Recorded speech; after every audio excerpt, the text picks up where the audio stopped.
नमस्कार फ्रेंड्स, आज हम यूक्लिड प्रमेय का विभाजन एल्गोरिथ्म के प्रयोग के द्वारा सेकंड सवाल करेंगे, जिसमें 196 और 38,220 संख्याएं दी है, जिसका एचसीएफ अपने को निकालना है। कल हमने फर्स्ट सवाल किया था, आज हम दूसरा सवाल करेंगे। अब इसमें अपने को सबसे पहले देखना है कि दोनों संख्याओं में से बड़ी संख्या कौन सी है। तो इसको अपने को इस रूप में लिखना है, 38,220 जो बड़ी संख्या है, तो इसको इस रूप में लिखना, और 196 जो बड़ी संख्या है उसकी तरफ इसका मुंह खुला रहेगा। अब इसमें अपने को 196 का हम इधर यदि डिवाइड करेंगे तो आपको ध्यान रखना, आप भाग दे के देखना इसमें 38,220, इसमें यदि हम 196 का डिवाइड 38,220 में करेंगे तो अपना ये 195 बार जाएगा। ये अपने को ध्यान रखना है। हम इसको अगर पूरा हल करेंगे तो इसलिए आप इसको डायरेक्ट अपनी कॉपी में हल करके और देखना, तो 195 बार जाएगा और शेषफल जो अपना बचेगा वो शेषफल बचेगा 0। तो अब अपने को देखना है कि टोटल जो संख्या है वो कितनी है। ये वाली जो संख्या है 38,220 बराबर में इन दोनों का, इसे क्या बोलते हैं, भाज्य, ये भाजक, ये भागफल, और ये क्या होता है, शेषफल होता है।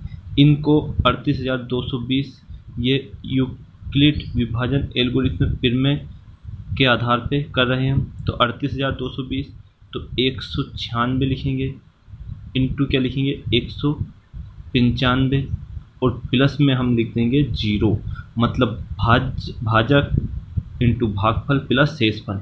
तो इसका यूक्लिड विभाजन एल्गोरिथ्म जो प्रमेय है, इसमें जो शेषफल यदि 0 आता है, जब तक शेषफल 0 नहीं आता जब तक अपने को इसे हल करना है। तो अपना शेषफल क्या आ गया 0। 196 का जब आप इसमें डिवाइड करोगे तो ये 195 बार में जाके इसका क्या जाएगा 0 शेषफल बचेगा। तो ये अपनी क्या हो गई है, यूक्लिड एल्गोरिथम प्रमेय हो गई है, मतलब 196 इंटू 195 प्लस में 0। तो अब इसमें ये देखना है कि इसका एचसीएफ क्या है, इन दोनों का एचसीएफ क्या रहेगा। तो यहाँ लिखना है, अतः 196 और 38,220 का एचसीएफ जो ये वाली संख्या रहती है, स्टार्टिंग में जो भाजक जो अपना रहता है वही इसका क्या रहता है एचसीएफ। तो 196 इसका क्या रहेगा एचसीएफ, ये अपना क्या आ जाएगा आंसर आ जाएगा।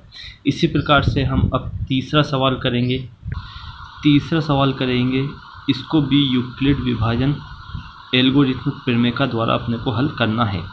तो सोल्व करने के लिए सबसे पहले जैसा हमने ऊपर किया था, जो बड़ी संख्या है 867 बड़ी है 255 से, ये अपने को ध्यान रखना है।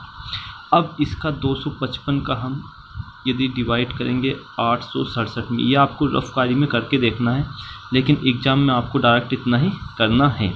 रफकारी के लिए समझाने के लिए रफकारी में 255 का हम 867 में डिवाइड करेंगे। तो ये आपको ध्यान रखना है, 255 से कितनी बार में जाएगा 3 बार में, 3 पंजे 15, 5 हासिल आएगी 1, 3 पंजे 15 और एक कितना हो जाएगा 16 का 6 हासिल कितनी आएगी 1, 3 दूनी 6 और 1 7, तो कितनी बार जाएगा 765 बार। इसको जब हम हल करेंगे तो 2 0 और 1 102 अपना बच रहा है। तो इसका जो पहला चरण है, एल्गोरिथम किसे बोलते हैं चरण को, और प्रमेय का जो हम इसको पूरा हल करेंगे प्रमेय का हो जाएगी। तो पहला चरण है, कौन सी संख्या अपनी बड़ी है 867, बीच वाली जो भाज्य संख्या उसको हम बराबर में लिखेंगे, बराबर 255 मतलब भाजक इंटू भागफल और प्लस में क्या लिख देंगे शेषफल। तो इसमें अपने को एक चीज़ लिखना है, चूँकि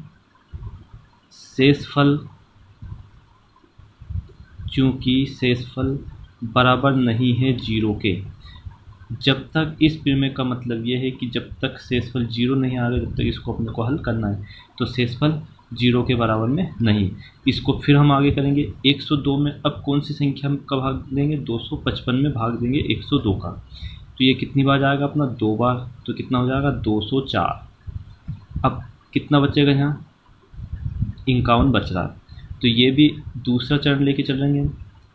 दूसरे चरण में क्या लिखेंगे 255 बराबर 102 इंटू 2।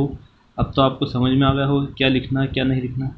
यहाँ भी क्या लिखना है अपने को, चूँकि शेषफल जब हम हल करेंगे तो एग्ज़ाम में हम पूरी चीज़ लिखेंगे जब भी अपने को नंबर पूरे पूरे मिलेंगे, इसलिए शेषफल बराबर नहीं है 0। इसी प्रकार जब तक 0 नहीं आएगा जब तक हम क्या करेंगे, इसमें भाग देते रहेंगे और 102 में जब हम भाग देंगे तो कितनी बार आएगा, 2 बार, तो कितना आ जाएगा 102। तो ये शेषफल क्या आ रहा अपना 0 आ रहा। तो अपना शेषफल कितना आ गया 0, क्योंकि 51 से 2 बार में 102 आएगा। तो हम तीसरा जो चरण लिखेंगे उसमें लिखेंगे 102 बराबर क्या लिखेंगे 51 भाजक इंटू भागफल और प्लस में क्या शेषफल। तो शेषफल अपना 0 आ रहा है, तो इसमें जो हमेशा ये वाली जो संख्या रहेगी वो इसका क्या रहेगा HCF रहेगा। तो अपने को लिखना है अतः, लास्ट में लिखना है अतः, क्योंकि पूरा लिखना पड़ेगा 867 और 255 का HCF बराबर 51 है। दोनों का HCF क्या है 51।